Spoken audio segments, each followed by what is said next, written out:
Quiero darles la bienvenida a este segundo webinar organizado por BirdLife Américas para celebrar la belleza de las aves y la migración. Este webinar, Salvando las aves migratorias, historias de éxito, nos dará una luz sobre algunos programas a lo largo de América que han sido exitosos en monitorear y conservar las aves migratorias. Antes de comenzar, quisiera resaltar algunos puntos. El primero, este webinar está siendo grabado y en los siguientes días compartiremos con todos ustedes el enlace para que tengan acceso a esta grabación.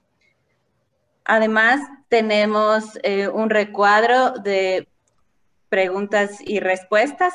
Esta ventana es exclusivamente para que ustedes coloquen a lo largo de las presentaciones que escucharán sus preguntas y por favor quisiera pedirles que pongan el nombre del panelista a quien va dirigida esa pregunta y nosotros las procesaremos y las responderemos al final de las tres ponencias. Dicho esto, y para inaugurar este evento, me gustaría dar la palabra a nuestro moderador, Rob Clay. Rob ha estado activo en la conservación de las aves migratorias durante más de 20 años. Rob es originario del Reino Unido, pero ahora vive en Paraguay y su interés por las aves neotropicales y la conservación comenzó durante una expedición hace ya algún tiempo en el Paraguay, después en Costa Rica y Panamá, donde trabajó con manaquís. Ahora Rob es director ejecutivo de la Red Hemisférica de Reservas para las Aves Playeras y bueno, en el pasado también trabajó para BirdLife International, donde dirigió el desarrollo de los programas de conservación para una amplia variedad de aves migratorias y especies amenazadas a nivel mundial. Bienvenido, Rob, y muchas gracias por aceptar esta invitación y te cedo la palabra. Muchas gracias, Gaby, y buenas tardes para todos. Como recién alguien me comentó, cuando comencé a trabajar con las aves migratorias en las Américas, tenía pelo. Eso ya fue hace unos cuantos años atrás. Agradezco la oportunidad de verla, de estar con ustedes esta tarde y sobre todo a nuestros panelistas. He tenido la oportunidad de trabajar durante muchos años con ellos y realmente es un gran placer, un gran honor tener la oportunidad de presentarles y de compartir esta oportunidad con ustedes, de aprender un poco sobre sus trabajos, sus historias de éxito en la conservación de las aves migratorias y dentro del marco de lo que es el Día Mundial de las aves playeras, perdón, las aves migratorias, que es una oportunidad realmente de no solo celebrar las aves migratorias en sí, que forman una parte tan importante de realmente las culturas humanas, nuestras formas de visualizar y entender el mundo a nuestro alrededor. Pero también celebrar y reconocer los esfuerzos que requiere para mantener estas aves, para mantener sus patrones de migración. Como muchos me imagino saben y han escuchado, las aves migratorias no conocen las fronteras. Por definición requieren un trabajo a la escala de múltiples países, culturas, idiomas, idiosincrasias humanas. Al par es una de las áreas más interesantes en conservación y una de las más desafiantes justamente por todas esas razones. Bueno, y con eso realmente de nuevo quiero aprovechar la participación o la presencia de ustedes y la participación de nuestros panelistas. Estoy seguro que vamos a escuchar unas cuantas historias muy motivadoras y de nuevo dentro del marco de este día tan especial que, sobre todo aquí más al sur, el Día Mundial de las Aves Migratorias tiene una larga historia, pero principalmente con fechas de primavera en el norte. Y muchas veces en el pasado, aquí en Paraguay y otros países en el sur, así que cuando hemos intentado celebrar en esas fechas, las aves migratorias no se visualizan. Entonces es mucho mejor realmente tener esta oportunidad en octubre de hablar de estas aves, porque la gente literalmente puede salir y observar a las aves migrando. Y voy a volver a eso en mis comentarios de cierre más tarde. Pero bueno, sin quitarle más tiempo a los panelistas, vamos a las presentaciones y vamos a comenzar con Rosabel Miró, que nos va a hablar sobre de seguidores, voluntarios y alianzas. Rosabel es licenciada en Administración de Empresas Turísticas con maestría en gestión ambiental y desde 1998 con miembros de la Sociedad Audubon de Panamá, autoridades locales, otras instituciones y con cierto apoyo internacional, viene realizando esfuerzos para la conservación de los humedales de Bahía de Panamá, uno de los sitios más importantes para la conservación de aves playeras migratorias y otras aves migratorias en todo el hemisferio. Y desde 2007, Rosabel es directora ejecutiva de Audubon de Panamá y dentro de ese rol representa la sociedad en el Comité Panameño del UICN, también como miembro del Consejo de la Red Hemisférica de Reservas para Aves Playeras, el Consejo Mundial de BirdLife y también es secretario del Comité Nacional de Humedales de Panamá. Así que muchas gracias, Rosabel, por estar aquí con nosotros y te escuchamos. Hola, hola, buenas tardes. Voy a hablarles un poco de mi historia acá con Bahía de Panamá. Casi siempre conversamos de los éxitos recientes, pero muy poco hablamos de cómo inició todo, cómo fue esto que terminamos trabajando y disfrutando las aves playeras migratorias. Así que en esta corta presentación les voy a hacer un poquito de esos antecedentes. A ver, me voy a apagar y vamos a poner la presentación, compartir y vamos. Ajá. A ver, de seguidores, voluntarios y alianzas. Eso es lo que quiero comentarles un poquito a ustedes de esa historia de Rosabel con Bahía de Panamá. Esta foto que ven aquí es de alrededor de 1998, por ahí más o menos. Es uno de los sitios donde nos encantaba ir a ver aves playeras. Habían removido la capa vegetal, estaba todo listo para hacer los desarrollos y nos permitieron pues que pudiéramos ir a visitar el sitio. Hoy está completamente transformado, 20 años después, pues claro. De hecho, esa costa tiene manglares, hoy en día tiene muchos problemas de contaminación, de basura, pero al mismo tiempo también tiene muchas aves playeras que visitan Ciudad de Panamá.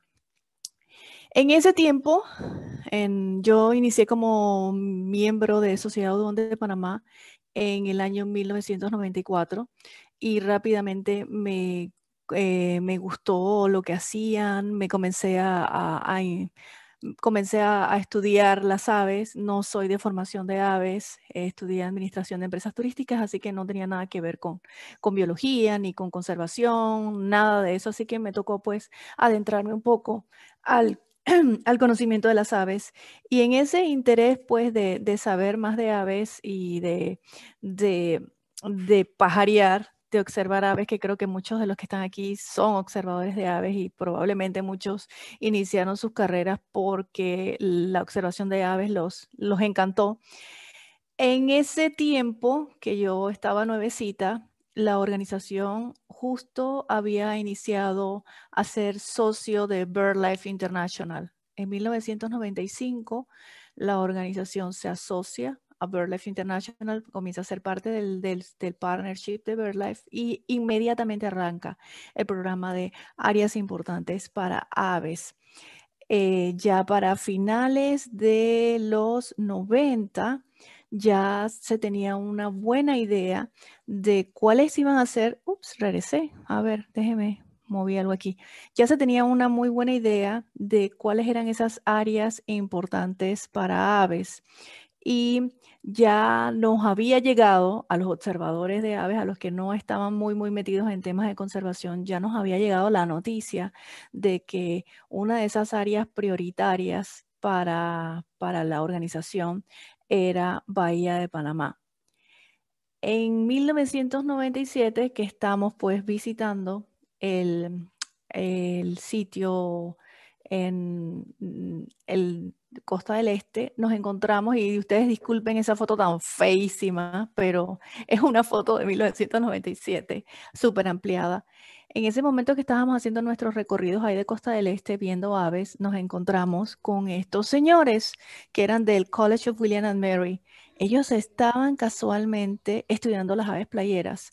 En ese tiempo ya se sabía por estudios de canadienses que las aves utilizaban mucho la bahía de Panamá, pero estos señores querían saber específicamente cuáles eran esos números. Y nosotros los conocimos en campo cuando estaban atrapando las aves, cuando las estaban pintando, las pintaban en el pecho para saber esto de cuánto tiempo se quedaban en la costa. Y fue todo muy interesante conocer, ay, estos científicos, ay, qué chévere lo que están haciendo, sin saber que años después íbamos a terminar pues siendo amigos y conocer más y trabajar, de hecho, con ellos. Ya para el 98 teníamos conocimiento, se había publicado este atlas de las aves del Neoártico, y el atlas hablaba en gran detalle, en el caso particular de el de Panamá, hablaba en gran detalle de esos grandes números de aves playeras que pasaban por Panamá, de algunos estudios, de algunos sobrevuelos que habían hecho en el 88, en el 91 y en el 93, y rescato esto que está en el resumen del libro al final, algunas recomendaciones que hacen. Los científicos de Canadá decían que por los números que se encontraban en Bahía de Panamá, definitivamente este sitio tenía que ser considerado, designado un sitio Ramsar. También en ese mismo documento hablan de que el sitio debía ser también designado un sitio de la red hemisférica de reservas para aves playeras. Ya con esta información en manos y sabiendo que Bahía de Panamá era un sitio de prioridad para la organización, es ahí donde mi esposo, básicamente mi esposo, que también era miembro de Audubon y tenía muchos más años de ser miembro de Audubon, comienza a incidir dentro de la junta directiva de Sociedad Audubon de Panamá de que debíamos perseguir ese logro, debíamos ver cómo conseguíamos que el sitio fuera declarado un sitio Ramsar. Estamos hablando de que éramos voluntarios, éramos gente que nos gustaba ver aves, estábamos muy interesados en la conservación de estos sitios por el gran interés que teníamos por las aves playeras. Es así que para el año 98 nos enteramos, aquí localmente el gobierno comienza un proyecto grande, la autoridad de turismo, con institutos de investigación, en ese momento la autoridad del ambiente, inician este proyecto titulado Turismo, Conservación e Investigación. Esta publicación de enero del 1999 habla de cómo comenzamos a nivel de voluntarios, incidiendo con la junta directiva, cómo comenzamos a a este camino de ver cómo lográbamos que el sitio, el Valle de Panamá, fuera un sitio un sitio Ramsar. Es ahí donde logramos los contactos hicimos los contactos con el gobierno y nos pegamos, como quien dicen, a la alianza esta. Ay, caramba, se me mueve el cursor. Nos pegamos a la alianza esta que estaba promocionando el gobierno de turismo, conservación e investigación. Lo que se quería en ese momento era juntar a las organizaciones de ambiente con empresas turísticas y promover investigación.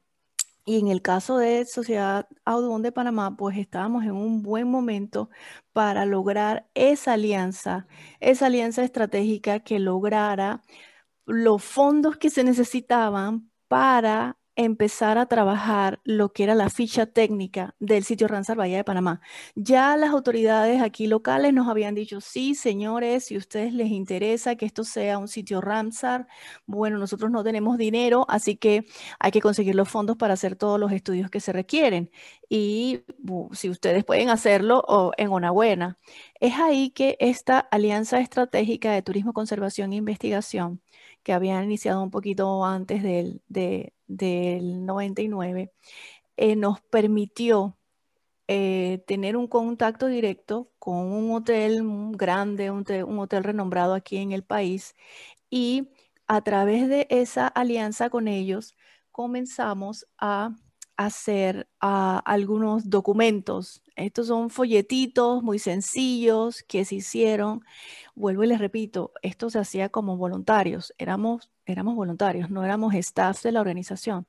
Eran voluntarios trabajando con la organización, tratando de avanzar agendas de conservación.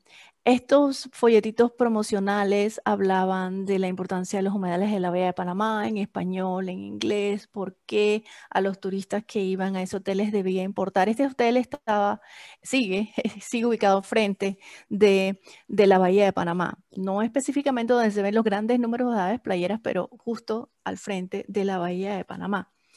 Y con ellos logramos un apoyo económico para comenzar a hacer todas estas acciones que necesitábamos para crear la ficha técnica del sitio Ramsar. Había que contratar a consultores para hacer propuestas, para ver si con esas propuestas lográbamos los fondos. Se logró también que con el apoyo de este hotel se tradujera el documento comunicativo que los americanos del College of William and Mary habían preparado, donde explicaban por qué Bahía de Panamá era un sitio de importancia para las aves playeras migratorias, no solamente aquí en Panamá, sino en toda la región. El hotel, como pueden ver, ellos nos apoyaron con la traducción de ese libro, y ese libro resultó ser una pieza fundamental en nuestro esfuerzo de comunicar a las autoridades y a la gente local que esto era importante. Teníamos que todos ver cómo trabajábamos para conservarlo. Ahí fue donde no solamente nos apoyaron con la traducción del folleto, sino que nos apoyaron con un evento muy grande. Ahí mismo en el hotel, ellos proporcionaron todo el banquete que hubo ese día. Acá nosotros, a los voluntarios y a Sociedad Audubon de Panamá, los miembros de la junta directiva, les tocó armar el programa. Yo si pueden ver ahí, era una de las speakers, y ven que el doctor este y el doctor el otro, y más abajo, voluntaria. Era el momento en que nos tocaba, pues, no solamente con la gente que sabía mucho de ciencia aquí en Panamá y hablar de la importancia del sitio desde la parte prehistórica hasta la parte biológica, también queríamos que se supiera lo de las aves playeras. Adicional al apoyo que logramos para hacer todo este evento grande, que tuvimos alrededor de casi 200 personas, y una de las personas claves que participó en ese evento era el futuro ministro de Ambiente. Así que ese fue nuestro momento de oro, de que él le quedara claro el mensaje de que Sociedad Audubon de Panamá quería que el sitio Bahía de Panamá fuera declarado un sitio Ramsar. Con fondos que nos dieron los amigos del hotel que nos estaban apoyando bajo esta alianza estratégica de turismo, conservación e investigación, logramos que aquí ven a la señora Norita Scott Pesset, era presidenta de Sociedad Udón de Panamá. Nos fuimos hasta Canadá. Ahí está Miro, ahí está Chuleta. Me tienen que ayudar con el nombre de esta chica que se me escapa, que en ese momento ella estaba. ¿Perdón? Ahí sí, aquí sale Loida, señores. Detrás de bambalinas está Loida también hablando, no solamente en cámara, sino también detrás de este webinar. Ahí fue donde hubo la oportunidad, pues, y pueden ver en la mesa el libro, hay copias de ese libro que pudimos lograr que se tradujera. E incluso ahora que veo la foto en gigante, también veo los folletitos. Estas fotos son de del 2000, perdón, cuando en 99, 2000, cuando fueron a concretar una propuesta que le permitió a Sociedad Udón de Panamá poder conseguir los fondos para hacer los estudios biológicos que se necesitaban y socioeconómicos para poder levantar la ficha técnica. Y eso se logró gracias a el partnership que teníamos. Nosotros como socios de BirdLife acudimos al socio de Canadá para que nos ayudaran a lograr los fondos de la mano. Desde entonces que estaba Amiro, pues trabajando en la oficina de las Américas de BirdLife. Todo esto nos ayudó a lograr que en el 2003 ese mismo señor, el ingeniero Anguissola, que participó en nuestro evento de 1999, él fuera la persona que, pues, ya como ministro proclamara, anunciara que se había creado el sitio Ramsar Bahía de Panamá. Y nuestro trabajo como voluntarios siguió, no escatimamos esfuerzos y continuamos trabajando con la ayuda de mi esposo y con la ayuda de otros voluntarios y con la ayuda de miembros de la junta directiva que también eran voluntarios, conseguimos incidir para que en el año 2005 las autoridades pudieran designar el sitio de Bahía de Panamá como un sitio de la red hemisférica de reservas para aves playeras. Todo esto, recuerden que era parte de lo que los canadienses en su documento publicado en 1998 recomendaban, que el sitio Bahía de Panamá fuera identificado como sitio Ramsar, que el sitio Bahía de Panamá fuera fuera designado como un sitio de la red hemisférica de reservas para aves playeras. Y ese fue uno de los grandes momentos acá en Panamá donde nos tocó recibir a mucha gente importante. Aquí pueden ver en la esquina izquierda está nuestro recién estrenado nuevo consejero global, Andrew Gutierrez, que está ahora que es uno de los partners en Canadá. Él vino aquí a Panamá a ese evento. Aquí tenemos a nuestro director de las Américas cuando era muy jovencito, Ian Davidson, también participó en el evento. Y él, la persona que estaba anteriormente en el puesto de Rob Clay, el amigo Charles Duncan, hablando con el embajador de Canadá en ese momento en el 2005. Y bueno, ya casi para terminar. Esta foto me encanta porque esta foto nos muestra haciendo lo que nos gusta. Está doña Norita Scott Pesset, está doña Loida y estoy yo. Esta foto es de 1999. Estábamos pajareando en un parque aquí de la ciudad. Y en resumen de lo que les quiero contar un poco es que el trabajo que hemos estado haciendo es un trabajo entre generaciones, entre presidentas. Las dos señoras que están ahí fueron presidentas de Sociedad Udón de Panamá. Ambas señoras fueron consejeras del Consejo Mundial de BirdLife en su momento, voluntarias también. Y bueno, este trabajo generacional conmigo, este acompañamiento, ese apoyo que siempre he recibido por parte de ellas, nos ha servido para continuar y avanzar agendas de conservación, y nada de esto hubiera podido ser posible si no hubiéramos contado con el apoyo de socios de BirdLife como Nature Canada inicialmente, incluso Bo Helbert Sherman también nos ayudó con las publicaciones de los directorios de áreas importantes para aves. Y ese es el inicio de muchos de los éxitos que ustedes hoy en día ven que tenemos con los proyectos grandes que estamos realizando con otro socio que es National Audubon. Del reconocimiento de nuestras fortalezas y del genuino interés de que esa ONG que tú quieres avance, que se empodere, que se fortalezca y que pueda trabajar en términos de igualdad y respeto, a pesar de que eres una organización pequeña, es lo que hemos tratado de lograr durante todo este tiempo.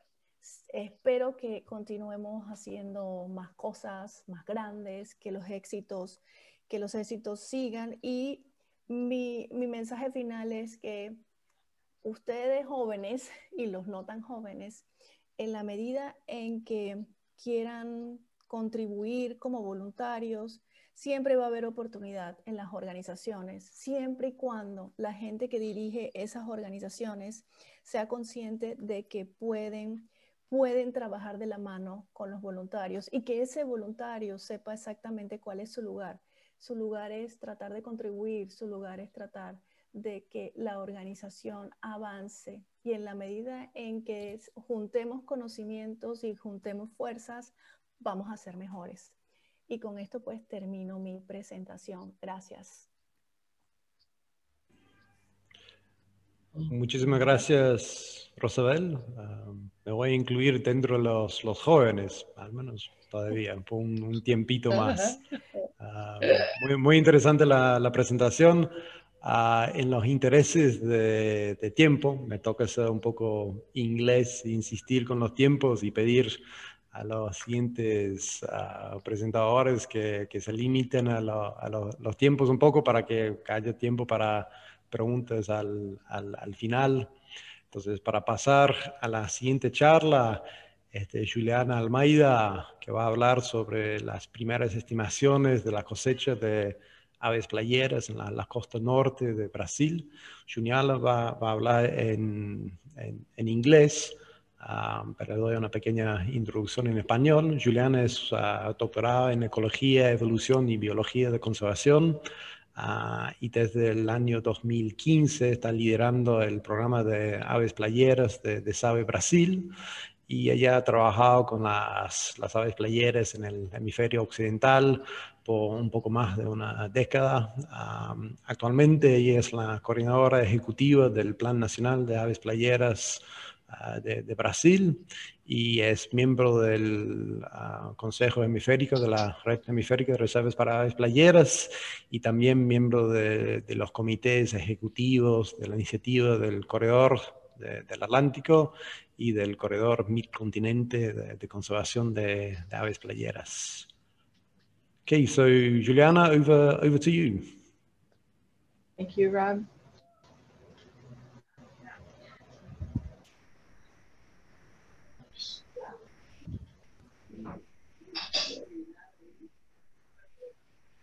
I hope you can all see my screen by now. Yes. Thank you, Gabby. I will be talking about a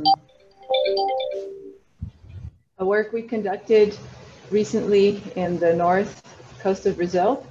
And before I start, I wanted to thank my team. It was a lot of hard work, and you guys will see why. And thank our funding agency with Fish and Wildlife Service and USAID, and the incredible support that the staff from ICMBio, which is our protected area agency, gave to our field crew. Without their support, we wouldn't have been able to get around in all the areas that we went to understand how many shorebirds are harvested every year. This work is very different in certain ways from what Rosabel just presented. Rosabel has been working with Bahia de Panama for decades now, and we've conducted this work in 2 years, but as you will see, we've been able to accrue a lot of important results. So this, okay. So conservation of shorebirds in Brazil is something that started a while ago, but was like put on hold, paused for many years, until 2012, when the Brazilian Shorebird Conservation Plan was produced. And during the workshop that led to the building of the plan, all the researchers that were present and other stakeholders that worked with shorebirds discussed for a lot of time, actually it was a lengthy discussion, how likely it would be to have or not have hunting happening in Brazil. There were some that knew about discussions that were going on along the flyway about how hunting was actually a lot, the hunting rates were a lot bigger than what was expected to be in many countries in the Caribbean, and northern coast of South America. And others thought it was unlikely that we had hunting in Brazil. But still, at the end, there was an action that was direct about identifying location and the intensity of harvest in the north and northeast coast of Brazil. It was not accomplished within, so the shorebird plan in Brazil, or all the endangered species, threatened species plans are of a cycle of 5 years. So every 5 years they get revisited and it decides if what's going to change. So that action did not get finished in the 5-year time for the cycle. We actually started working on harvest in 2017 because it's a very expensive area to get to, and it's hunting in general is illegal in Brazil except for subsistence, and by that we mean like you're gonna be like, it's an exception that you're harvesting it to eat. So at the same time that we were building the shorebird conservation plan in Brazil, there were, as I mentioned, a lot of efforts going on along the Atlantic Flyway to build a conservation plan for the entire flyway. And hunting was one of the issues because in 2011, there were 2 whimbrels that had great radio transmitters, or actually GPS transmitters on their backs, and they had just survived a hurricane, and just after they survived the hurricane, the researchers that had placed the transmitters found out, were notified that those 2 whimbrels were shot at a hunting club in the Caribbean. In the same year, Birds Caribbean made a survey to understand how many shorebirds are actually hunted in the region. That work went on. I'm not going to go into details of that, but once the Atlantic Flyway Shorebird Initiative was put together in 2015, it was very clear that harvest was a major threat for shorebirds, and the harvest working group came together and built a plan to understand what were the harvest rates along the entire flyway, so that we could understand what would be the sustainable shorebird harvest and try to achieve that. But to do that, they needed actually to know the harvest rates in all the countries along the flyway that could have, all the regions that could have hunting. And there was a gap. There's a lot of information that was not known. So they started working. I was just starting the conservation shorebird program at SAVI in 2015. But by 2017, they had been able to obtain, so in the red circles, the red circles here, you will see were regions or areas in which they were able to attain some harvest rates information by 2017. but there were big gaps in Antigua Barbuda, Trinidad, Tobago, Guyana, and northern Brazil. Northern Brazil being the largest area of all three, as it is about 3 times the coast of Guyana, which made that a very large challenge. But when we were approached by Fish and Wildlife, we figured it was an action that we were just closing the first cycle of the Shorebird Plan, and it was an action that we knew was important to be implemented, even if the cycle had changed, and we accepted the challenge. And oh, yes, the Harvest Working Group had an objective within the plan that they built that is to have a robust assessment of hunting harvest rates for northern Brazil by 2025. So we accepted the challenge of surveying 1,460 kilometers of the coast of Brazil, which was a very big challenge for some of you. To have an idea, I already mentioned it's 3 times the coast of Guyana, and it's half the Atlantic coast of the United States. Capacity and costs were a big challenge. It's very difficult to get around. In many of those areas, there aren't roads. We need to go around by boat.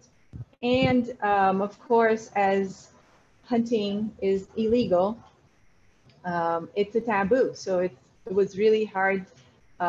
We were very concerned about not getting honest answers from the people that we interviewed.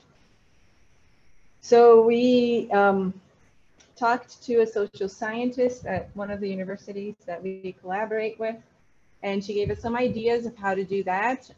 And we started working with our surveys, talking to community leaders,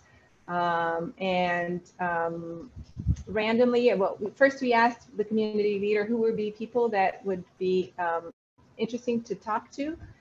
If there wasn't a community leader, then we started it randomly, started the interviews randomly. We used the snowball method, which means once you interview someone, you ask that person who would they suggest us to interview next.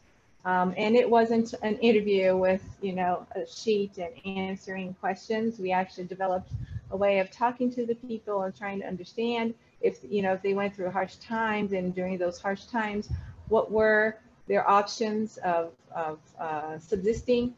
And then we asked, if you hunt, or do you know someone that hunts? If you do hunt, how many per day, or how many per month, or how many years have you hunted for, if you hunted in the past, but not now. And with that, we ended up building a history for each of these people that we interviewed. So I'm just going to go through the places a little bit quickly, but just so you have an idea of what the area is like. So the 1,460 kilometers are comprised by 3 states: Amapá, Pará, and Maranhão. So in this, forget how you say that in English, the area that has the very thin lines, I hope you guys can see that. This is an IBA, which is an important bird area. And all this here, all this coast, all the way down to here is another IBA. Within those IBAs, you have the colored, the filled in polygons, and those are Brazilian federal protected areas. So we have 18 protected areas, which add up to 1,800,000 hectares. Of those 18 protected areas, we surveyed 13, which add up to almost 1 million hectares. And we were able to interview 188 people. So I'm going to go quickly by state so you have an idea of the differences. Here in Amapá State, which is the northernmost that has the border with French Guiana, we went to 3 protected areas, 509 598 kilometers of coast, interviewed 30 people, and 27 people said they hunted in that region. At Pará State, we went to 9 protected areas. It was over 500 kilometers of coast. And I forgot to mention earlier, but the green dots are the communities where we were at interviewing people. So 81 interview and 37 people said they hunt. And then in Maranhão State, which is also, this is a federal reserve, which is inside a state protected area that is called Reentrâncias Maranhenses and is a wizard site, a hemispheric wizard site. So we were in only part of Reentrâncias Maranhenses, and it's 300 kilometers of coast. I don't know if you're able to see, but this is like an island. And this is another place. And to go between those places, we needed to go around by boat. And here we had 77 interviews and 52 said they hunt. This is the history I mentioned that we built. And while we were asking questions of if you hunted, we also asked about other birds or, you know, even other groups of animals like reptiles and mammals and things like that. But here we summarize the birds, and you can see the light blue is shorebird, and then herons, gulls and skimmers, seabirds and ducks are all down here. And we had plates, you know, we had a plate with shorebird pictures, so that would help them identify what species they hunted, and they would point to them and if need be. So you can see that during the late 70s through the late 80s, there was a very high peak of shorebirds that were hunted, tens of thousands per year. So this is each of those years. And then there was a drop. And now it's around 2,000 birds a year. Most of these, about half of the birds are peeps, so the little shorebirds. So, and since the majority of those peeps in the region are semi-palmated sandpipers, that's a very high hunting rate. It's probably of semi-palmated sandpipers. And then 52% are of the larger shorebirds, including red-notched, short-billed dowitcher, and whimbrels.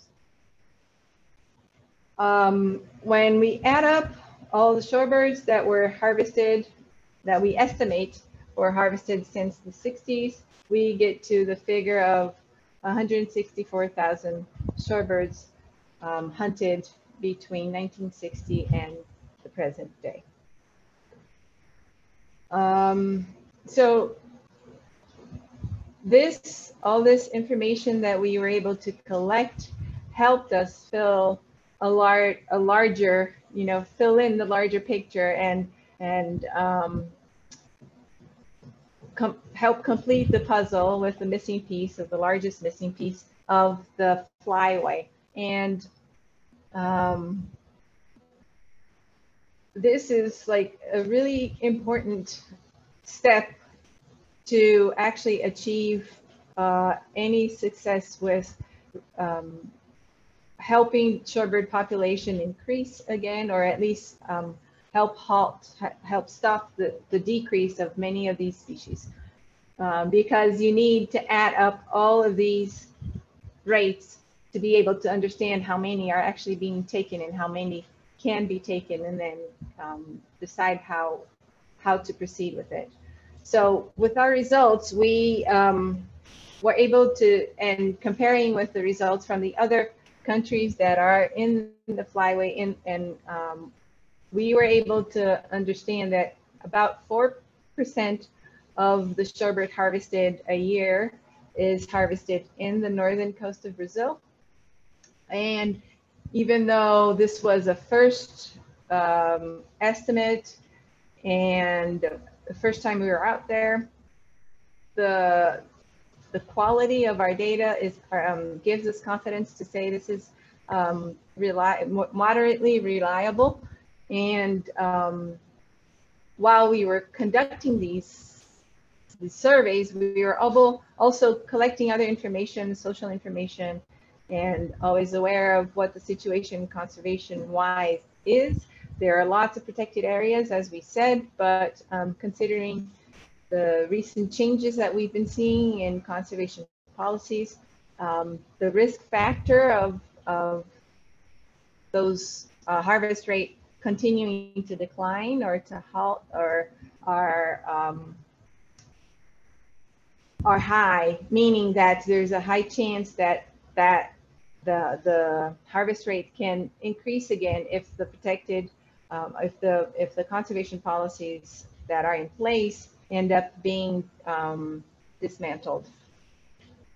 So while we did, while trying to figure out how to go around this challenge we had of the illegal hunting, which is not common. There are many countries along the flyway that do allow hunting of shorebirds.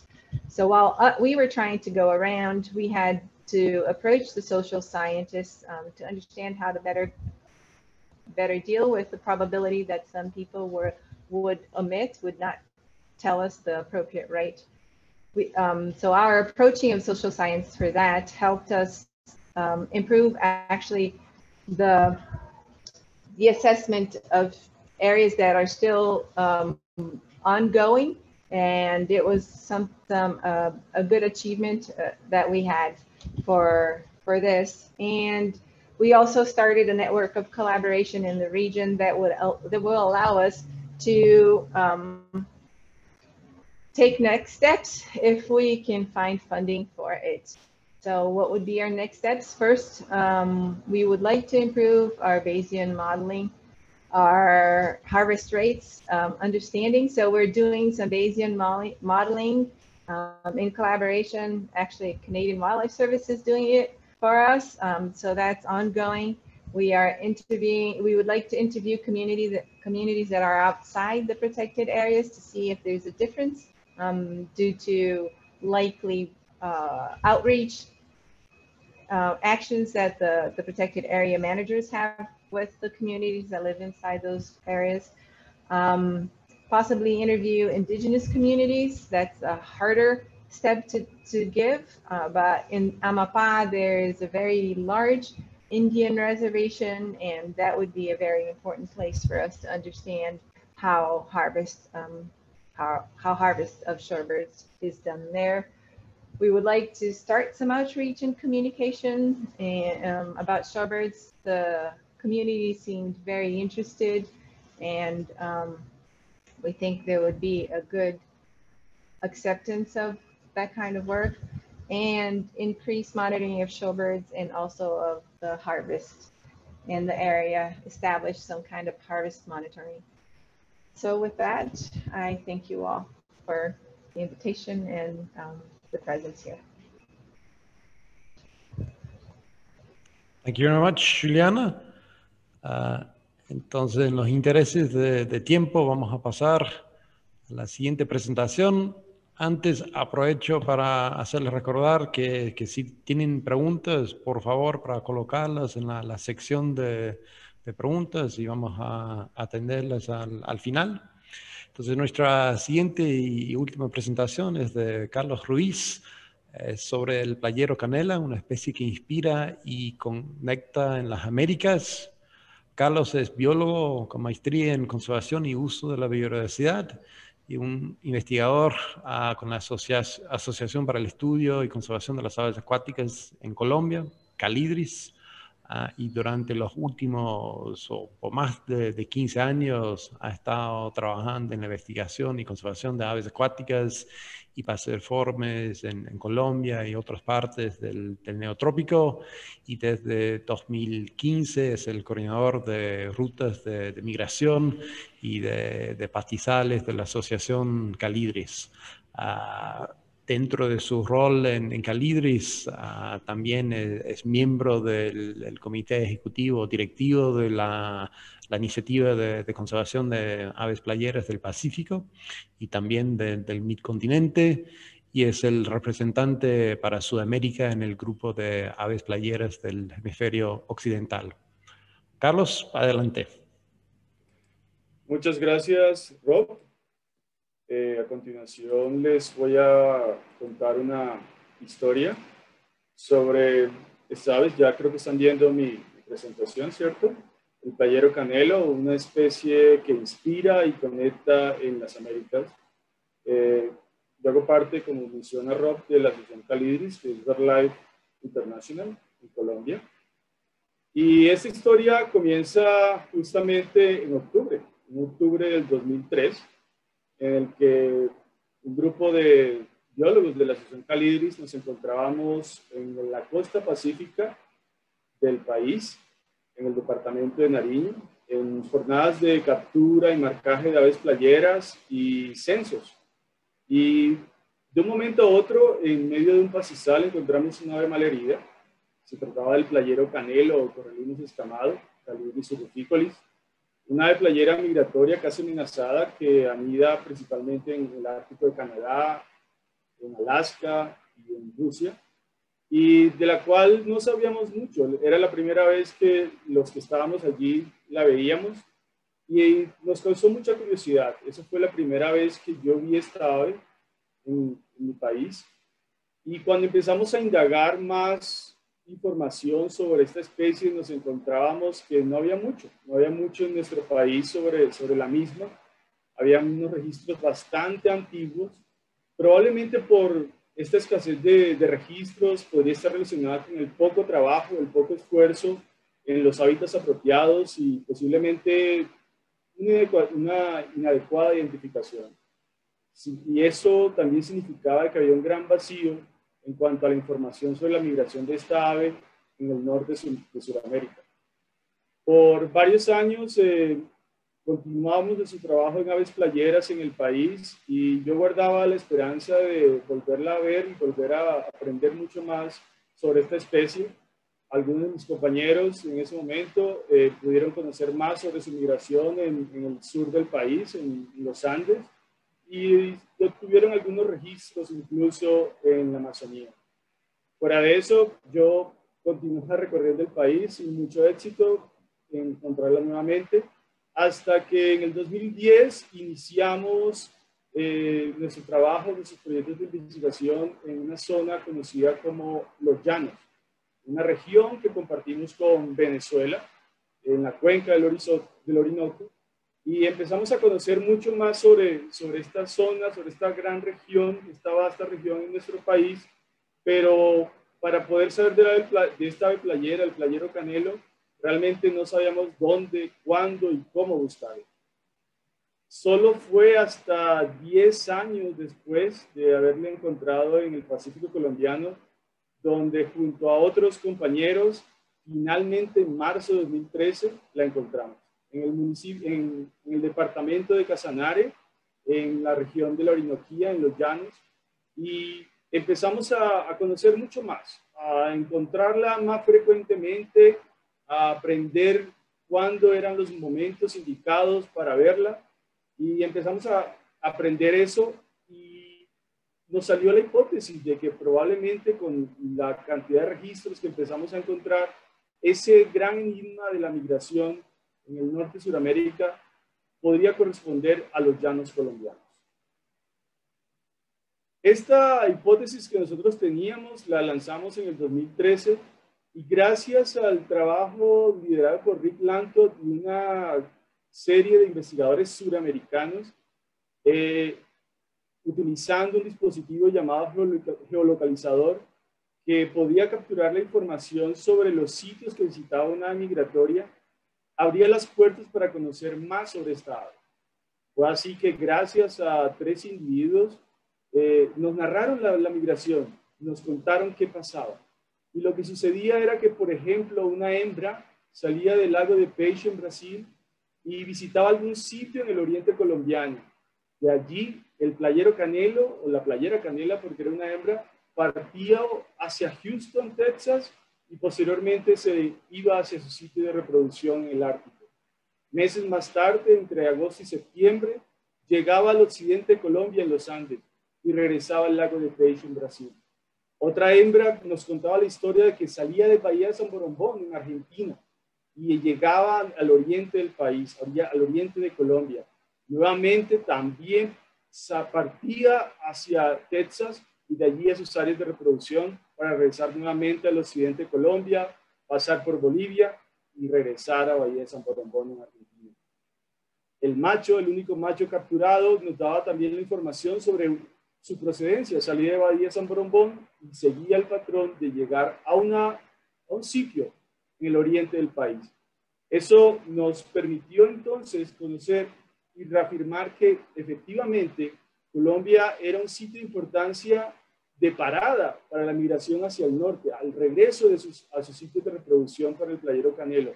Y ocasionalmente el occidente del país era utilizado en la migración al sur. Este trabajo de Rick y colaboradores, de Rick Lanto y colaboradores, nos permitieron conocer mucho más y empezar a encontrar la conexión gracias al playero canelo en el hemisferio occidental. Más tarde, con la instalación y con el uso de una nueva tecnología como eran los transmisores satelitales, podíamos tener más información e información mucho más precisa de los sitios que eran visitados por esta ave. También el Servicio Geológico de los Estados Unidos y el Servicio de Pesca de Vida Silvestre nos llamó y empezamos a tener un intercambio de información en todos los interesados en playero canela en el hemisferio. Muchos suramericanos empezamos a compartir información y decir dónde estaban las especies y tratar de conocer mucho más sobre sus hábitats. Nosotros en Colombia aprovechamos esta oportunidad y empezamos a conocer qué era lo que pasaba realmente durante su paso por Colombia. Todo este proceso fue apoyado por diferentes instituciones y juntos los suramericanos y los norteamericanos nos pusimos de acuerdo para tener un protocolo de evaluación del hábitat. A partir de eso pudimos saber que en Colombia, en los llanos, utilizaban ese tipo de hábitats que llamamos en los llanos las sabanas inundables. Es decir, en una porción del año, estas sabanas son completamente cubiertas por agua. Pero justamente entre enero, febrero, marzo y abril es cuando ocurre la época seca y coincide con la migración al norte del playero canelo. Entonces ya sabíamos dónde, cuándo y cómo buscar al playero canelo y poco a poco el misterio iba desapareciendo. Pero entonces no era solamente conocer qué era lo que estaba sucediendo con el playero canelo durante su migración. Poco a poco empezamos a ver que otros registros lo lográbamos en otros sitios del país. No obstante, algo que nos pareció muy interesante fue encontrar un patrón. Precisamente en la zona del departamento del Casanare, entre el río Ariporo, el río Pauto y el río Meta, había una gran concentración de playeros canelos. La mayoría de nuestros registros se enfocaban en esa zona desde el 2014 al 2019. Eso para nosotros fue bastante interesante y empezamos a preguntarnos qué era lo que estaba pasando. Gracias a que religiosamente visitábamos febrero, marzo, abril y mayo esta zona, pudimos darnos cuenta que además de la gran cantidad de registro, había un número interesante de individuos que estaban concentrados en esta zona. Pudimos encontrar que más de 500 individuos del playero canelo eran posibles de observar en estas localidades que señalaba entre los ríos de Ariporo, Pauto y Río Meta. Entonces, lo que decidimos hacer fue cómo poder encontrar alguna relación con la otra biodiversidad y también otro tipo de designación. En esa zona justamente estaban ubicadas o habíamos designado dos AICAs, dos áreas importantes para la conservación de las aves, porque justamente esa zona alberga el 7% de la población mundial del ganso del Orinoco, Oryzocus jubatus, es que es una especie vulnerable a la extinción en Colombia. Es así que no solamente el playero canelo, sino el ganso del Orinoco estaban encontrando una gran relación en una zona donde era bastante importante un hábitat como es la sabana inundable.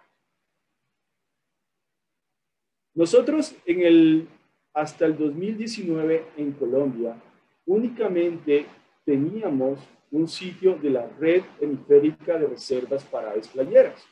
Ese sitio se encontraba ubicado justamente en la costa pacífica, en el sitio donde en octubre del 2003 había encontrado por primera vez al playero canelo. Nosotros consideramos que la estrategia de la Red Hemisférica de Reserva para Aves Playeras podía ser aplicada a nuestras intenciones, porque justamente en esa zona del país era muy importante destacar el trabajo de conservación que desde hace algunos años habíamos iniciado con el apoyo de diferentes instituciones. Fue entonces nuestra idea poder proponer para nominar esta zona de los llanos colombianos como un nuevo sitio RAP o el segundo sitio RAP para el país. De esta manera podíamos destacar la importancia del sitio para la especie del playero canelo, pero además de esto involucrar a tomadores de decisiones y también a diferentes autoridades y personas que podrían hacer realmente realidad la conservación de este sitio, como es la sabana inundable. Nosotros entonces decidimos hacerlo y para esto recibimos la colaboración de diferentes organizaciones, de diferentes instituciones. La oficina ejecutiva de la RAP nos acompañó en diferentes momentos y el servicio, representantes del Servicio Forestal de los Estados Unidos también, junto con ganaderos de la región, junto con familias, que tratamos en lo posible de convencer a diferentes autoridades sobre la necesidad de designar un sitio RAP en los llanos colombianos. Esta tarea nos llevó varios años y afortunadamente fueron muchas las personas que nos creyeron y consideraron que era realmente algo importante y necesario. Para nosotros, además de poder considerar la sabana inundable como una región importante para el playero canelo y para otras especies de aves, también nos era muy necesario resaltar el trabajo que se había encaminado a través de los ganaderos. Habíamos encontrado cierta relación entre la ganadería extensiva tradicional que era utilizada justamente en las zonas en las cuales encontrábamos el playero canelo y las grandes concentraciones del pato carretero. Justamente esos ganaderos, esas personas que no habían cedido ante las intenciones de transformar y cambiar sus usos del suelo por quizás otras actividades económicas más rentables, como lo son los monocultivos del arroz o de la palma. Ellos muy convencidos de que realmente se hubiera podido o se puede tener conservando este sitio, manteniendo todas las tradiciones de sus abuelos, nos parecía una gran oportunidad. Y eso fue lo que precisamente quisimos insistir. Ver la ganadería, a diferencia de otras áreas del país, como una oportunidad de conservación para la biodiversidad. Es así que una vez hecho la nominación de este sitio, hablamos con diferentes propietarios, hablamos con diferentes personas que estuvieron de acuerdo en hacer parte de esta idea. Por eso, lo que propusimos fue lo que llamamos el sitio RAP Sabanas de Patariporo y Trinidad, con una extensión de 61.657 hectáreas, ubicadas entre el río Meta y el río Pauto, y incluye además dos AICAs, dos áreas importantes para la conservación de las aves, que se llaman Reservas de la Vereda Altagracia y la AICA Chaviripa del Rodillo. Para fortuna de nosotros, en el 2020, en marzo del 2020, fuimos notificados que este sitio fue aceptado como el nuevo sitio RAP en Colombia. Sabanas de Padre y Trinidad. Y realmente todo esto fue posible gracias al apoyo incondicional y al compromiso de más de 12 familias, de ganaderos, de personas orgullosas de sus tradiciones, que hace unos años tal vez no conocían el playero canelo, pero ahorita lo sienten tan propio y esperan siempre poder verlo cuando llega. Lamentablemente, la celebración fue pospuesta debido a la pandemia. En marzo comenzó todo esto y no fue posible abrazarnos y celebrar juntos esto que fue un logro realmente de este grupo de personas, de estas comunidades locales muy comprometidas con la conservación por no solamente de las sabanas naturales, sino de la biodiversidad. Esto es un homenaje a esas familias, esto es un homenaje a todos aquellos que nos han brindado la mano, a la Oficina Ejecutiva de la RAP y a todas las instituciones que han hecho, todos los fondos que han hecho posible que hoy tengamos un segundo sitio RAP en Colombia. Pero adicional a eso, nosotros hacemos parte de un grupo de entusiastas, conservacionistas, biólogos, en los que inglés, español y francés son los idiomas que cada 2 años se hablan en una sola conversación, que nos reunimos para compartir información, compartir y hablar sobre el playero canelo, y eso hace que realmente podamos estar conectados cada vez más, cada vez el grupo es más grande. Esta fue la última reunión en Panamá, y siempre encabezado por varias personas como sobre todo Rick Lanton, Lee Tibi y Rob Clay, y a los que realmente hacemos parte de todo este club de fans que seguramente con los años va a crecer mucho más. Muchas gracias.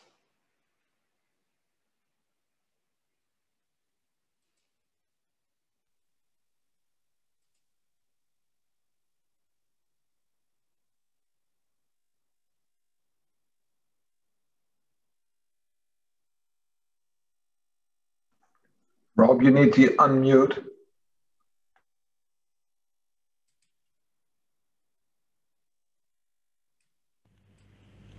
¿Ahora? ¿Ahora? ¿Sí? Ahora sí, gracias. No sé qué pasó, porque no estaba en mudo aquí, pero bueno. Perdón, decía, ya terminamos la sección de las presentaciones y pasamos a las preguntas. Estoy viendo varias preguntas en la sección. Vamos pasando, parece que la mayoría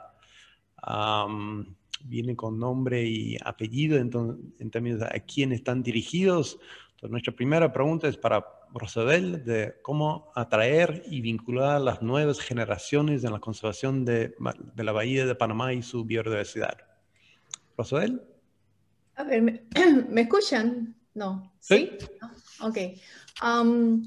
¿Cómo atraer las nuevas generaciones? Con actividades. Eso fue parte de lo que pasó conmigo. Las actividades que habían en la organización fueron las que me engancharon. Y claro, 20 años atrás, 25 años atrás, las actividades eran más sencillas de lo que hoy en día tú puedes hacer. Así que en la medida en que tú le puedas ofrecer a tus voluntarios actividades de todo tipo, actividades de educación ambiental, actividades relacionadas con monitoreo, así como Carlos iba a buscar el playero canelado, tú involucras a tus socios, a los jóvenes, a los interesados, a los voluntarios en esas búsquedas. Entonces, en la medida en que tengas una gran cantidad de actividades, ahí poquito a poco los vas enganchando. Y en cada salida, en cada actividad, le vas metiendo de gota a gota los temas de conservación hasta que eventualmente terminan siendo tus seguidores, la nueva generación que va a seguir el camino. Muchas gracias, Rosabel, y gracias también por citarte a vos mismo como ejemplo. Tenemos otra pregunta para Juliana. I'll ask this in English. So this is a question for Juliana from Andrés Iglesia. Juliana, Andrés says, congratulations for the work and the great presentation. as you mentioned, it's very difficult to, or it can be very difficult to interpret questions that come from a survey on hunting.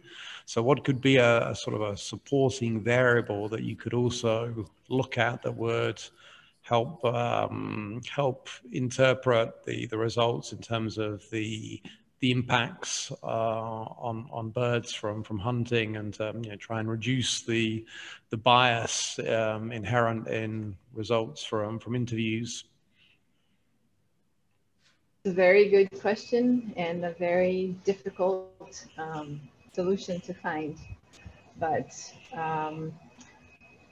we were faced with it, and one of the things that we did was the approach was very important in it, because it allowed us to talk to the people, and while you were talking about life, they end up saying things that lead you to understand if they are or if they're not hunting, and you can compare that with the answers they gave in relation to hunting.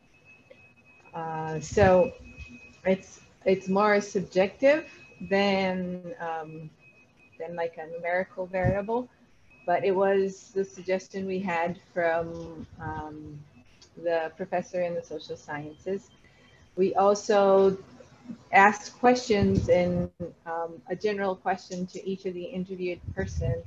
What does your community hunt? Does that happen in a large or small scale in your community? And sometimes they would say no, but the community next door would say they did. So that helps us kind of understand how to go with the results that we interpret. And then with the Bayesian modeling that we're trying to do, that will also help us understand where, how trustworthy the results are. And some people can be biased to say, no, I don't hunt because they're scared of the consequences, and others want to show up, it might increase. So it's something that can or cannot offset the bias, but it's something we have to deal with, and in the end you have to interpret, you have to make conclusions in a very careful way when you get the numbers out. Esa es una versión muy resumida de la respuesta, que esencialmente siguieron las indicaciones de un profesor de ciencias sociales, y por un lado hacer también unas preguntas generales acerca de la comunidad y cacería en la comunidad en general, pero también como un proceso de entrevista como más general, más informal con cada persona, esencialmente para establecer lo que sería como una relación de confianza, y no lanzarse directamente a la pregunta, ¿usted caza o no?, sino de ir hablando de diferentes cosas, crear esa, y llegar a conocer un poco la persona, y como seguir la conversación hasta un punto donde es como de forma cuasi natural preguntarles acerca de la cacería y si ellos cazan las aves playeras o no. Entonces utilizar una combinación de comparar lo que dicen sobre la comunidad con esa forma más generalizada de ir como sondeándoles y no lanzarse directamente a las preguntas. Y eso fue la recomendación del especialista en ciencias sociales. Bueno, tenemos varias otras preguntas. Quizás no voy a ir pidiendo o compartiendo todas las preguntas, porque quiero dar a cada uno una oportunidad de los panelistas de contestar, aunque sea una. Entonces aquí tengo una pregunta para Carlos, de María Laura Hossens, que dice: me parece súper interesante la historia sobre las familias ganaderas en la laguna Mar Chiquita, que en Argentina, en la zona de los Bañados de Río Dulce, tenemos una situación similar. Hacen ganadería de transhumancia y mucho fuego en zonas prioritarias. ¿Cómo podemos iniciar, acercarnos a estas familias ganaderas para lograr apoyo para la creación de la Reserva Nacional? ¿Qué estrategias le han sido más satisfactorias? Carlos. Gracias. Realmente es una pregunta muy interesante y no es la primera vez que nos surge ese tipo de interrogantes. Nosotros también la hemos hecho varias veces a nosotros mismos porque creo que hemos sido afortunados. Las personas con las cuales nosotros hemos trabajado no han sido para nada difíciles de convencer, totalmente lo contrario. Son personas que antes de que nosotros llegáramos a hablar de biodiversidad, llegáramos a hablar de la importancia de las zonas inundables para aves migratorias o para especies residentes, ellos ya lo tenían muy claro. Entonces, más que llegarles con un discurso o llegarles con algo que ellos ya sabían y de antemano han sabido por generaciones, es generar confianza, es poder trabajar de la manera más transparente y poder hacer las cosas con la total confianza de que vamos a poderla hacer juntos. La confianza nos tomó casi 3 o 4 años obtenerla. Y sabemos que es casi un tesoro. Sabemos que en cualquier momento, por algún error, por algún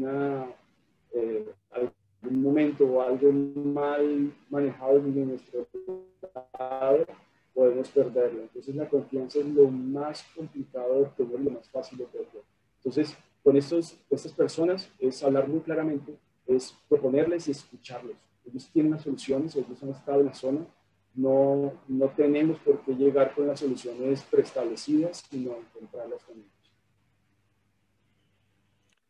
Gracias, Carlos. Creo que eso contesta otra de las preguntas que tenemos en esa sección. Pero hay uno más que a mí me interesa también, así que aprovecho para preguntártelo, Carlos, que es: ¿qué viene después de la designación de un sitio RAP?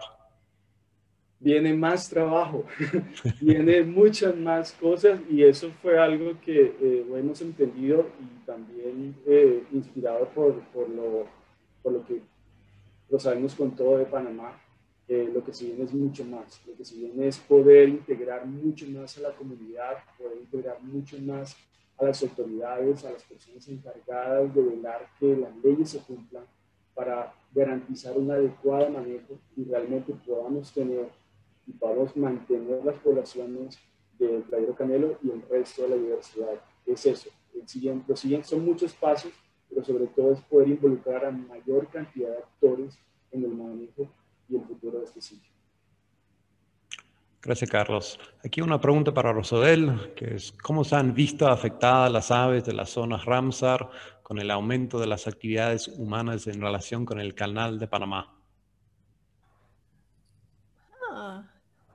Más que con el Canal de Panamá, lo que sí hemos visto es que esas aves que en el lugar tradicional donde yo empecé a ver aves, que se llenaba de aves y era una locura aquí cerquita de la ciudad, ellas han cambiado su lugar de congregación. Siguen viniendo a este sitio, pero no en esos grandes números que uno recuerda históricamente, que eran demasiadas.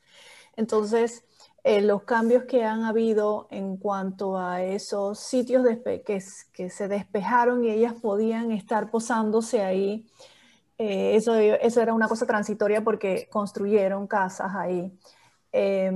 Crecieron los manglares también en parte de los fangos, entonces eso tal vez de alguna forma limitó un poco los espacios estos grandes que utilizaban y se han movido más al este de la ciudad. Entonces, hay varios factores que también pueden estar contribuyendo a que no las tengamos tan cerca de la ciudad. Puede ser que los edificios ahora alojan peregrinos, halcones peregrinos. Entonces, y los hemos visto, ahora hay más halcones peregrinos en la ciudad. y tú los ves que se tiran y se lanzan entre 2 y a veces 3 tratando de comerse los playeros. Eso 20 años atrás no se daba en estos sitios donde se congregaban mucho porque no había donde posarse, no había ni manglares donde posarse, ni edificios altísimos donde posarse.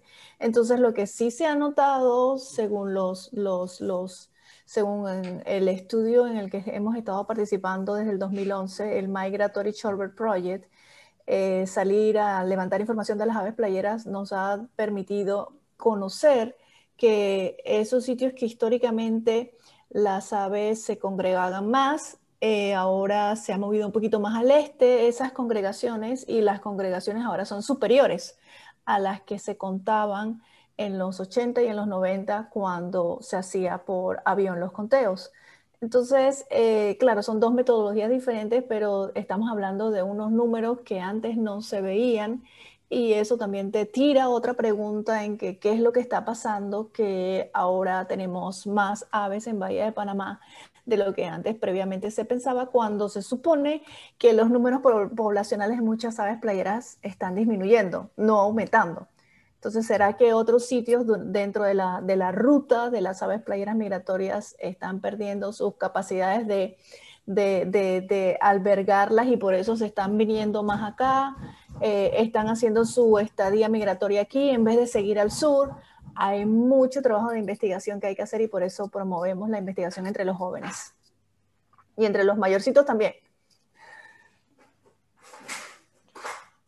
Gracias, Rosabel. Yo creo que en los intereses del tiempo ya hemos robado otra media hora de nuestros panelistas y bueno, de todos los oyentes también. Así que en los intereses del tiempo vamos cerrando. Quedaron unas pocas preguntas. Les invito quizás a los panelistas, si quieren contestar escribiendo mientras que yo vaya cerrando. En primer lugar, quisiera agradecer a los panelistas, 3 presentaciones sumamente interesantes, demostrando diferentes aspectos de la conservación de las aves playeras y migratorias, pero de casualidad todas aves playeras, así que yo estoy muy contento, muy agradecido a los 3 panelistas por su enfoque. Muchas gracias a todos los participantes también por las muy buenas, muy interesantes preguntas. Para resaltar algunas cosas que escuchamos, en algunos casos de los 3 panelistas, en otros solo de 1 o 2, creo que una de las cosas importantes que escuchamos es sobre la importancia de reconocer estos sitios, de buscarle el reconocimiento tanto a nivel local, a nivel nacional, a nivel global, a través de las diferentes figuras de conservación que hay. Rosabel, por ejemplo, indicó cómo todo comenzó en la Bahía de Panamá con su designación como área importante para la conservación de aves. Entonces, ese reconocimiento es fundamental. Creo que su presentación también ilustró la importancia de ser un compromiso a largo plazo. Estos esfuerzos de conservación de estos sitios no son cosas que podemos lograr de un día a otro, sino perdón, Rosabel, pero de toda una vida, quizás, o de múltiples vidas. Yo ya estoy entrenando a mi hijo para seguir en la conservación de las aves playeras cuando yo ya no puedo. Eso sin duda es fundamental, y no solo ese compromiso a nivel local, pero las alianzas que se forman para apoyar esos esfuerzos. Y eso realmente escuchamos de los 3 panelistas, de cómo tanto de nuestro trabajo depende de la red, tanto a nivel individual, de profesionales que están acompañándonos en estas tareas, estas investigaciones, estos esfuerzos de conservación, como más a nivel institucional y como de superinstitucional también, las alianzas internacionales que nos unen también. Todo es parte fundamental, por lo que decía antes, que las aves migratorias no reconocen las fronteras. Entonces, la única forma que realmente podemos lograr su conservación a largo plazo es formando estas alianzas a nivel local, a nivel nacional, a nivel regional, para poder apoyarnos entre sí y asegurar que los esfuerzos que hacemos a nivel local están replicados en otros sitios y que realmente lo estamos llevando a escala. Y realmente la presentación de Juliana nos indicó eso, como realmente el trabajo que hicieron Sabe Brasil para llenar ese vacío de conocimiento en términos de la amenaza de cacería. Hay que poner eso en el contexto de lo que está pasando en el resto del corredor. Y bueno, y las cosas que se puede lograr a esa escala relativamente local, aunque realmente la costa norte de Brasil es enorme, pero es un paisaje en sí. Pero el trabajo que se realiza a esa escala hay que llevarlo a la escala más macro de todo el corredor. Y creo que algo muy importante que no sé si Juliana realmente lo dijo, pero para mí es fundamental, es los resultados de Brasil son parciales, no tenemos toda la información, pero fue fundamental contar con, aunque sea algo de información. Y es tan típico dentro de la ciencia esperar tener todos los resultados antes de actuar. El caso, realmente los tres panelistas de cierta forma indicaban la misma cosa. Hay que actuar con la información que tenemos a mano. No tenemos el lujo de poder esperar y tener todos los datos, que sería ideal, sino trabajar con lo que tenemos a mano para intentar hacer una diferencia ahora, porque si no, ya mañana ya va a ser tarde. Creo que dos últimos comentarios. Uno, cada uno de cierta forma habló un poco de un componente de historia personal y de cómo cada uno fue involucrado en esta cuestión de la conservación de las aves playeras o del tema en particular del cual hablaron. Y eso para mí es algo que realmente no celebramos lo suficiente. ¿Qué es lo que nos trae cada uno a esta carrera, a este enorme desafío? Muchas veces parece sin fin, porque si entendemos mejor y celebramos lo que motivamos nosotros como seres humanos, es un poco más fácil conectar con otros y entender un poco sus motivaciones, y al final eso es lo clave.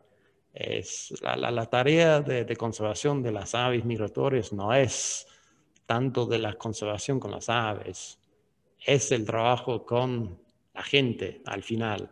Y de nuevo, es algo que salió en las tres presentaciones.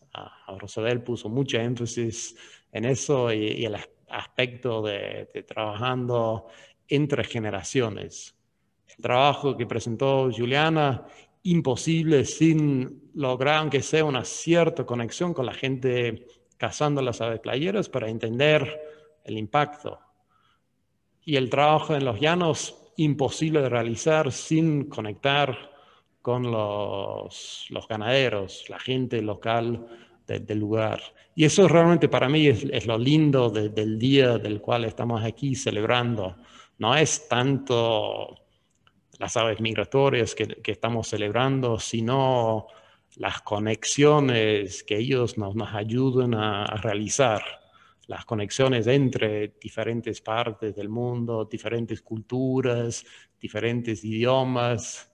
Mientras que estuve aquí escuchando las presentaciones, he visto una bandada de tiranas sabana, la tijereta sabanera, creo que es, migrando hacia el sur, viniendo al menos de Colombia, posiblemente de Panamá. y probablemente una parte de ese grupo que vi yendo a Brasil. Entonces, literalmente durante la presentación he visto aves conectando los 3 países presentándose. También una águila pescadora estaba dando vueltas, una especie que nos conecta desde Canadá hasta Argentina. Y eso realmente es lo lindo de trabajar con las aves migratorias. No nos da la oportunidad de juntarnos entre tantos individuos, cada uno con su historia, la riqueza de experiencias que trae. Y bueno, yo he tenido la oportunidad de trabajar con los 3 panelistas durante 10, 15 años y realmente es para mí una de las partes más especiales del trabajo. Obviamente prefiero solo las aves, pero bueno, como me toca trabajar mucho más con la gente, por lo menos puedo celebrar el gusto que es trabajar con ustedes. Entonces, con eso realmente quisiera cerrar agradeciéndoles de nuevo 3 excelentes presentaciones, unas preguntas muy interesantes y bueno, le dejo con Gaby quizás para cerrar, si hay alguna última palabra de parte de BirdLife. Sí, muchas gracias, Rolf, y a todos los panelistas por sus excelentes presentaciones. Nada más recordarles que durante este fin de semana y la próxima semana tendremos más eventos. Estén atentos a nuestras redes, donde les compartiremos todos los eventos que vamos a tener. El 14 de octubre hay otro webinar organizado por BirdLife International. Si es que están interesados, por favor sigan en nuestras redes e inscríbase en este webinar. El viernes 16 también tendremos otro webinar en las Américas, donde se van a presentar charlas de casi todos los países de América del Sur. Está Argentina, Uruguay, Paraguay, Brasil, Colombia. Entonces, estén atentos, síganos en nuestras redes y sigan viendo aves. Muchas gracias a todos por estar aquí y por su tiempo.